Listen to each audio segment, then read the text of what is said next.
इसके अलावा एफआईआईज और डीआईआईज के आंकड़े कैसे रहे उस पर भी एक बार नज़र डालेंगे।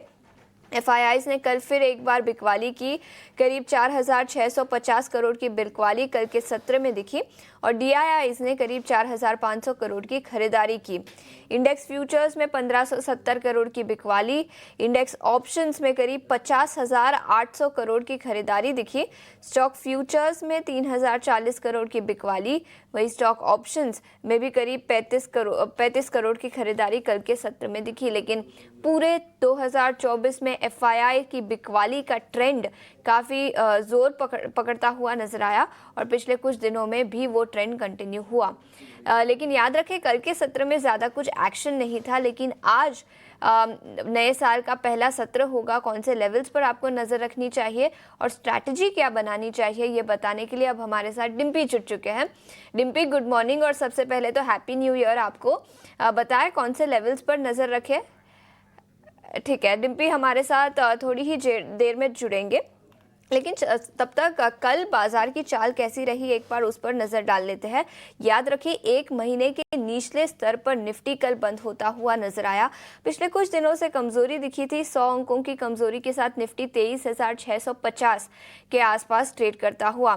स्मॉल कैप इंडेक्स और मिड कैप इंडेक्स में भी कमजोरी दिखी। फार्मा इंडेक्स 2 महीने के निचले स्तर पर कारोबार करता हुआ, याद रखें पिछले कुछ दिनों से तेजी दिखी है। फार्मा इंडेक्स 2 महीने के ऊपरी स्तर पर कारोबार करता हुआ, तो यहाँ पर अच्छी खासी तेजी दिखी है। लेकिन डिम्पी अब हमारे साथ जुड़ चुके हैं। Dimpy, good morning, happy new year. बताएं साल के पहले दिन क्या स्ट्रैटेजी बनाए और कौन से लेवल्स पर नजर रखनी चाहिए। Aashisha, good morning and happy new year to you and हमारे सभी व्यूअर्स को भी नया साल आप सबके लिए मुबारक हो और काफी हेल्दी एंड वेल्दी वाला बने। देखिए आशीषा, कल भी आपने मार्केट में देखा होगा, जब आप ओपनिंग में हमारे साथ बैठे थे तो आपने देखा होगा गैप डाउन हुआ था। तो कल पूरी प्रोसेस से गैप फिलिंग होने की, यानी कि गैप को सिर्फ फिल करना था, उसमें आप कितना फिल कर सकते हैं वो देखना था।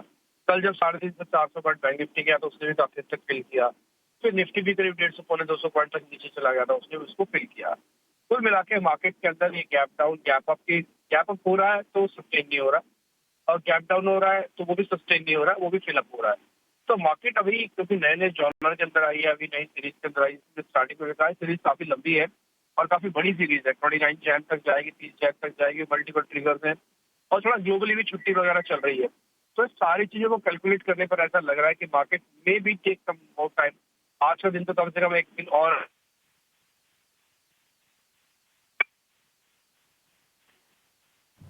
तो कल आप डेरिवेटिव एक्सपायरी पे जाएंगे निफ्टी की वीकली बेसिस पर, 2 जैन वाली। लेकिन वैसे मार्केट का रेंज अभी रहेगा तो थोड़ा पॉजिटिव टिल्टेड है, डाटा उतना खराब नहीं है। हम एक लाइन को कल भी पकड़ के बैठे थे, आज भी बैठे उसी बेसिस पर। कल भी आपको एक अच्छा रिटर्न मिला जब आपने कैप डाउन किया होगा। वो था कि एफआईएस की होल्डिंग 14% के आसपास की है। एफआईएस की होल्डिंग में कोई मेजर चेंजेस है नहीं, कल कुछ मेजर चेंजेस आया नहीं है। तो आई होप सो कि आज भी आप थोड़ा अच्छा प्ले देखेंगे और market still in the range है। जब तक हम 23,800 और 23,900 वाली पूरी रेंज को पार नहीं करते तब तक हम इस रेंज से बाहर नहीं जाएंगे। सपोर्ट के लिए 23,500, 23,350 ये 2 इंपॉर्टेंट सपोर्ट एरिया है।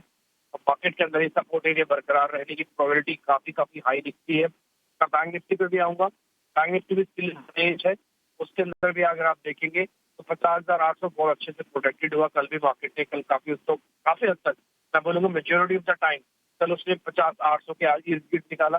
मैसेज बहुत लाउड एंड क्लियर था कि आप इस तरह को नहीं गिरा सकते। पैनिक बॉटम बना हुआ उसका 50,300 50,500 तक के, वो शायद ब्रेक नहीं होंगे। तो 50,800 50,500 एक आपका मेजर सपोर्ट एरिया है। 51,300 51,500 वाला एक रेजिस्टेंस एरिया डेवलप हो चुका है नया। ठीक है, तो ये कुछ इंपॉर्टेंट लेवल्स जहां पर आपको नजर रखनी चाहिए। लेकिन इसके अलावा फार्मा इंडेक्स पर डिम्पी मैं आपका नजरिया लेना चाहूंगी। हाल फिलहाल में अच्छी खासी तेजी दिखी है और 2 महीने के ऊपरी स्तर पर फार्मा इंडेक्स कारोबार करता हुआ, यहां पर आपकी क्या राय होगी।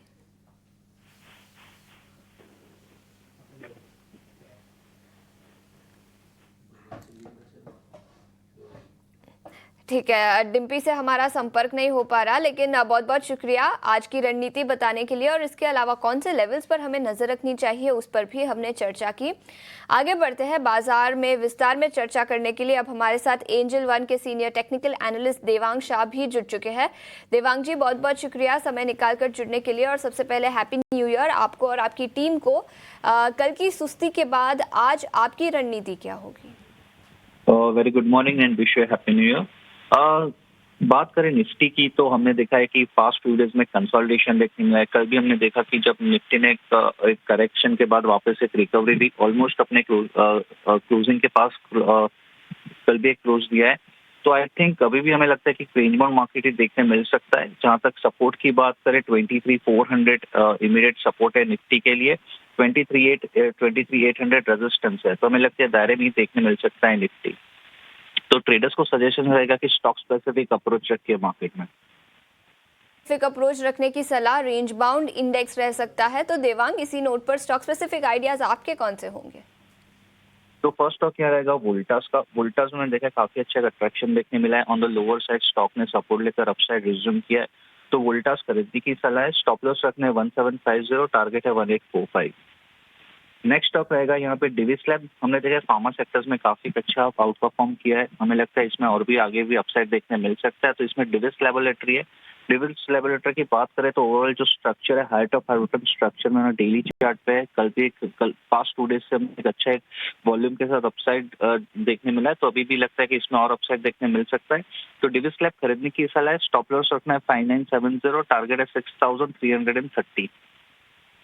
लेबोरेटरीज पर खरीदारी की राय 6330 तक के लक्ष्य दिखाई दे सकते हैं। फार्मा सेक्टर में तेजी दिखी है, उसी सेक्टर से ये स्टॉक, और इसके अलावा वोल्टास 1845 रुपए प्रति शेयर का लक्ष्य और 1750 के स्टॉप लॉस के साथ आप यहां पर खरीदारी कर सकते हैं।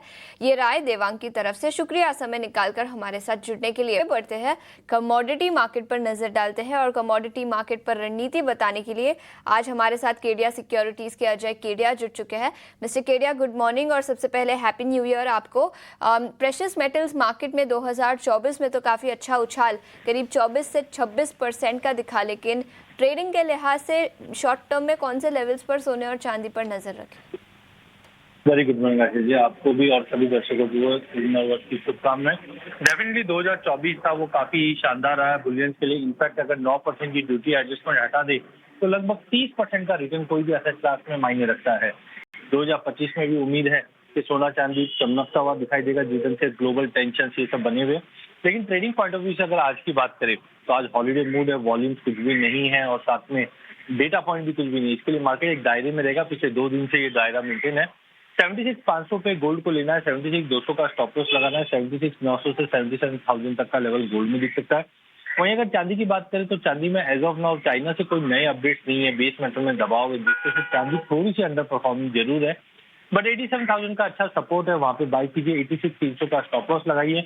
लिमिटेड अपसाइड है, बट 88,400 88,500 तक का टारगेट देखने मिल जाएगा।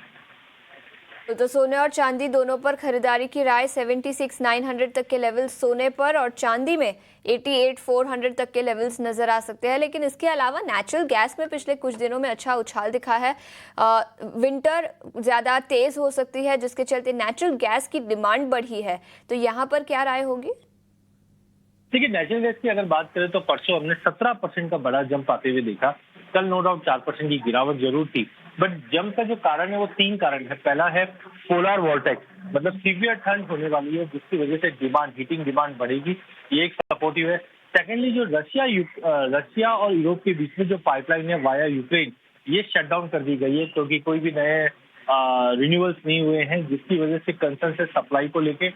तीसरा, जिस ढंग से हम देख रहे हैं कि जियोपॉलिटिकल टेंशन बढ़ा हुआ है, तो तुर्की और कतार से ये लाइन मूव आउट होनी चाहिए, बट वहां पे भी कोई सहमति नहीं बैठी है, जिसकी वजह से ये रैली आई थी। कल हमने थोड़ा प्रॉफिट बुकिंग देखा है। आज भी बाय ऑन ड्रॉप की रणनीति बना सकते हैं, क्योंकि इतनी बड़ी रैली के बाद थोड़ा कंसोलिडेशन होना चाहिए। तो मुझे लगता है 295 तक का एक बेस बनेगा। 295 के करीब लेना चाहिए। 280 का स्टॉप लॉस रखिए। वापस प्राइस 320 तक का लेवल दिखा देगा। तो ये रणनीति नेचुरल गैस पर 12 से 13% के उछाल के बाद कल 7.5% की गिरावट दिखी। लेकिन मिस्टर केडिया, इसके अलावा ब्रेंट क्रूड कच्चे तेल पर आपकी क्या राय होगी? देखिए, कच्चे तेल का 2025 का जो आउटलुक है वो थोड़ा नेगेटिव दिख रहा है। ओवर सप्लाई रहने की उम्मीद है। दूसरी तरफ डिमांड कहीं पे भी दिखाई नहीं दे रही है एज ऑफ नाउ। लेकिन मेरा मानना है कि टेक्निकल चार्ट के ऊपर एक ब्रेकआउट की तैयारी कर रहा है। ब्रांड कंसिस्टेंटली 73 के ऊपर अच्छे से होल्ड कर रहा है। अगर कोई जियोपॉलिटिकल ट्रिगर आता है डोनाल्ड ट्रंप के इरा में, तो डेफिनेटली एक बड़ा अपसाइड आ सकता है। But trade point of view से आज के लिए देखें तो मार्केट 61 तो 20 के करीब लेके चलिए। 6040 का स्टॉप लॉस लगाइए। लिमिटेड अपसाइड रहेगा जो 6240 तक का लेवल दिखा सकता है। और बेस मेटल्स पर क्या राय होगी? पिछला हफ्ता काफ़ी वॉलेटाइल था, तो अब बेस मेटल्स पर ट्रेडिंग के लिहाज से कहाँ पर आपकी नज़र होगी? देखिए, बेस मेटल में कॉपर एज ऑफ नाउ कोई क्लियर डायरेक्शन नहीं दे पा रहा है। ना ही 790 के नीचे जा पा रहा है, ना 810 के ऊपर। लेकिन दो कमोडिटी ऐसी है जो काफी स्ट्रांग दिखाई दे रही, वो है जिंक और एल्यूमिनियम। जहाँ पे जिंक के अंदर 278 पे लिया जा सकता है 276 के स्टॉप लॉस से। टारगेट 281 का रखेंगे। वहीं जिंक भी 240 के ऊपर अच्छे से होल्ड है। तो यहाँ पे मुझे लगता है कि जैसे स्मेल्टर्स ने प्रोडक्शन स्टार्ट किए हैं, ये सपोर्ट देता हुआ दिखाई देगा। 241 में लीजिए। 239 का स्टॉप लॉस रखिए। 244 तक का टारगेट रहेगा। चाइना से जी ढंग से स्टिमुलस की होप 2024 में रही है। 2025 में छुट्टी पे जाने से पहले कोई अगर एक्शन होता है तो डेफिनेटली ये दो कमोडिटी को ज्यादा बेनिफिट मिलता हुआ दिखेगा।